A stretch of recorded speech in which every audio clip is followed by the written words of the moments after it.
How to handle the last minute exam pressure. The exams are near, almost 10 days away. The pressure is real, and your mind will be giving you all different suggestions, and it might be all over the place. But absolutely don't worry, I've got your back. In this video, I'll be sharing with you some important inputs that will definitely change the game for you. In case you are visiting this channel for the first time, I'm Hareesh. I'm a chartered accountant. I'm an author and a content creator specifically for CA students. Alright, let's get into this video. This video is divided into 3 segments. In the first segment, we will talk about the mental game, which is probably the most important segment of this video. The second segment is about the tactical inputs. And the last segment is for the people who have already given up on this attempt. Alright, let's get into the video. The first segment, the mental game. Back when you started your preparation, probably in February or in January, you would have planned to complete, say, X number of things, say 20 things. Now, out of those 20 things, probably you would have completed maybe 10 to 12 items as of now. The incomplete items, the rest of the other items that you have not completed, might be ruining your peace as of now. The expectation was a perfect 20, but today you have probably completed only 10 to 12 items. Your preparation has become imperfect. Now, because of this imperfection, your mind will be giving you the illusion this could be even better, this could be even more perfect. So what does your mind finally tell you? Let's skip this attempt. Let's focus on September attempt. In the last 3-4 months, I was able to complete 10 to 12 items. Now, if I skip this attempt and if I focus on September attempt, I will be able to complete the balance 7 to 8 items also. And by September attempt, my preparation would be super perfect. And at that attempt, I will appear for both groups and I will become a rank holder. Now, that's exactly what I call the illusion of perfectionism. Every student is susceptible to this illusion of perfectionism.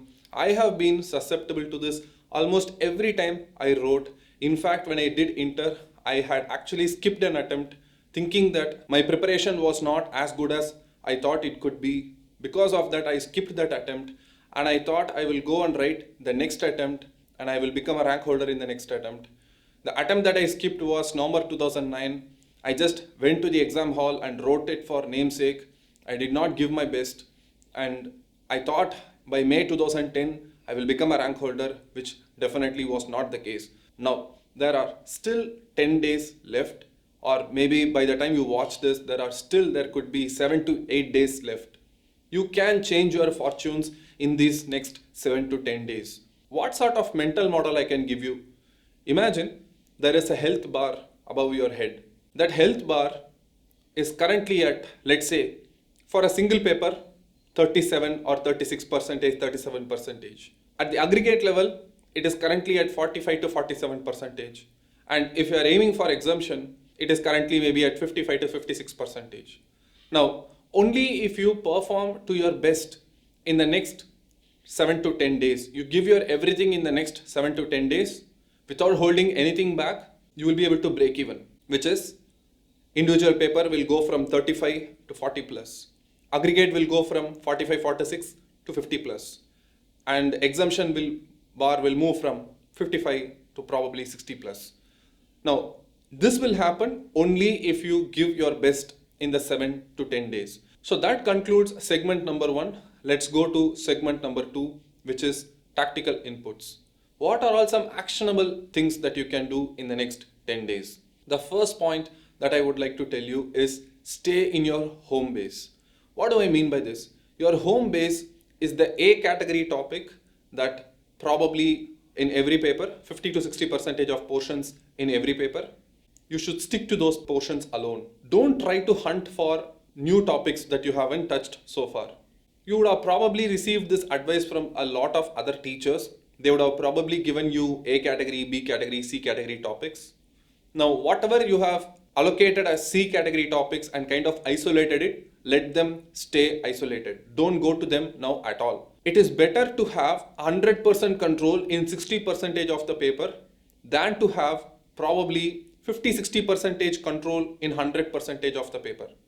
Okay, so now you have your home base, which is the select A category topics that you have. Focus only on them for the next 10 days. Or if your preparation is kind of better than other students, maybe you can go to A plus B category topics. Unless you are aiming for that 70%, 80% and above and you're very sure about it, don't go for C category topics. So what you can do apart from sticking to your home base, take the last 3 attempts exam question papers, the actual exam question papers. This attempts MTP1 and MTP2 question papers. So totally 5 question papers. And then this attempts RTP. Make sure that you become super thorough in these things that I mentioned, apart from your 50% or 60% home base topics. If you make sure that you stick to this territory for the next 10 days, you can take it from me, at least 10 to 15 marks in each paper, you can get a predictable question. Now, 10 to 15 marks in each paper is like 30 to 45 marks in aggregate for a single group, 60 to 90 marks in aggregate for 2 groups if you are writing. So that will really be a game changer. The third tactical input that I want to give is compulsorily sleep for 7 to 8 hours.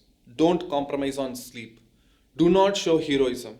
I don't want to emphasize on the importance of sleep. You would have already seen it in so many places. Now let me tell you, if you compromise on your sleep, it will affect your memory. That's for sure. That's an obvious point. But what we also forget is that if we compromise our sleep, it will also compromise our mental balance. You will not think straight. Your anxiety will reduce by at least 30%, at least 40%, provided you sleep at least 7 to 8 hours every night. Your body definitely needs that much amount of recovery. You cannot fool yourself that my body is okay with 4 hours or 5 hours of sleep. In the next 10 to 15 days or till the time you finish the exam, more than memory, you need mental balance. For that, make sure at least you sleep 7 to 8 hours. The fourth tactical input that I want to give is get at least 5 to 7 minutes of sunlight every morning. If you are waking up normally at 7 o'clock or 7:30, 8 o'clock, the first thing you should be doing is go to the terrace or go to a window where there is enough sunlight. Stand there, carry your phone, set a timer for 5 to 7 minutes, get under direct sunlight. That's the best thing that you can do. Suppose you are a student who wakes up at 4:30 and by that time definitely there won't be any sunlight. So wait till 7 or 6:30 or 7 o'clock when there is the first signs of sunlight that comes. You go to the terrace, probably take a 15-20 minutes of break from your studies, go to terrace again and stand under sunlight. You don't have to look at the sunlight directly, but at least make sure that you stand under the direct early morning sunlight. This sets up your circadian rhythm, which means that if you get sunlight around that early morning time, 6 to 7 o'clock time, it will set your body's clock that maybe by the time it comes around 9:30, 10 o'clock or probably 10:30, you will start to feel sleepy and you will naturally fall asleep at that time. It sets your body's circadian rhythm. That's as much as I can tell you from the science that I have researched. So those are the 4 tactical inputs that I wanted to give. That leads us to the third segment of this video, which is for those students who have already given up. Okay, your preparation is super terrible and you didn't study at all and you wasted a whole deal of time. That's okay. That's totally okay. I'm not going to give you any false motivation, but you should still have a goal. You should still have a goal for this attempt, which is, I'm assuming that this May attempt is not your first attempt, which means you probably have written an attempt in January.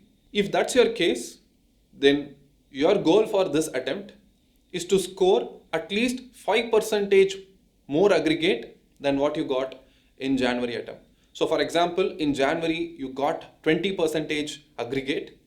For this attempt, you should have a minimum goal of trying to get 25% aggregate, or if possible, even try to get 30% aggregate. You know for sure that you are going to fail in this attempt. You are not going to clear in this attempt, but how you fail will also matter. Failing by getting 15% aggregate and failing by getting 35% aggregate makes a whole lot of difference. I have failed in both extremes.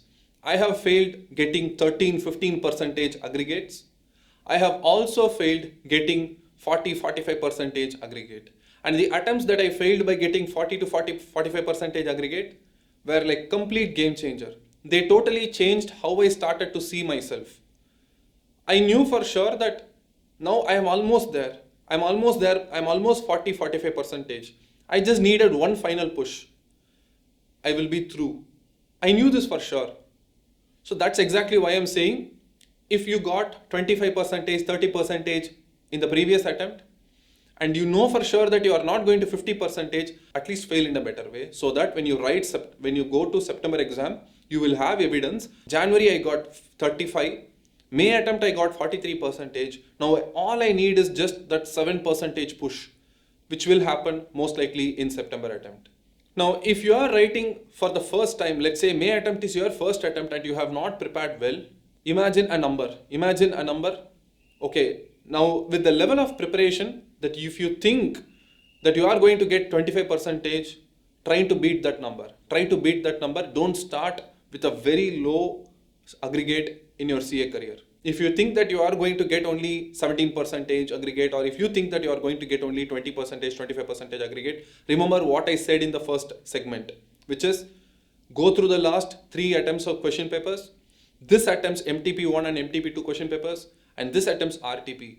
At least study those 5 question papers and RTP very well. Complete control in those 5 question papers and RTP. Do that thing at least and go to the exam. I would like to conclude this video with a quote of my guru John Wooden.